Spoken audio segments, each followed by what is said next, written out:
पुणेकार अपघात प्रकरणामध्ये ससून रुग्णालयाच्या 2 डॉक्टर्सना आणि एका शिपायाला 30 मे पर्यंत पोलीस कोठडी सुनावण्यात आलेली आहे। ससून हॉस्पिटलमधील 2 डॉक्टरांनी अल्पवयीन मुलाचे ब्लड सॅम्पल बदलल्याची माहिती पोलीस तपासात उघड झाली। डॉक्टर अजय तावरेच्या सांगण्यावरून डॉक्टर श्रीहरी हळनोर यांनी सॅम्पलची अदलाबदली केली आणि त्यामुळे रिपोर्ट चुकीचा आल्याचंही समोर आलंय।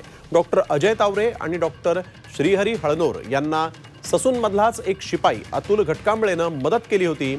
त्यांच्यावर पैशांची मध्यस्थी केल्याचाही आरोप आहे। त्यालाही आता पोलीस कोठडी सुनावण्यात आली आहे। हा आरोपी त्यावेळेस हे सुट्टीवर होते। यांचा त्या ठिकाणी प्रत्यक्ष सहभाग काहीही नव्हता आणि जे सेक्शन यांना लागलेले आहेत ते सर्व सेक्शन बेलेबल सेक्शन आहेत। बेलेबल सेक्शन मध्ये न्यायालयाला पीसी देता येत नाही, पोलिसांना पीसी घेता येत नाही आणि ज्या सेक्शन मध्ये बेलेबल आहे त्या आरोपींना त्याच दिवशी जामीन द्यावा लागतो। परंतु पोलिसांनी रिमांड रिपोर्ट मध्ये जाणून बुजून या ठिकाणी 467 कलम फोर्जरीचं कलम लावलेले आणि ते गृहीत धरून न्यायालयाने आज पोलिसांचे आणि आमचा आर्ग्युमेंट धरून 30 तारखेपर्यंत या प्रकरणात पोलीस कस्टडी ग्रांट केलेली आहे।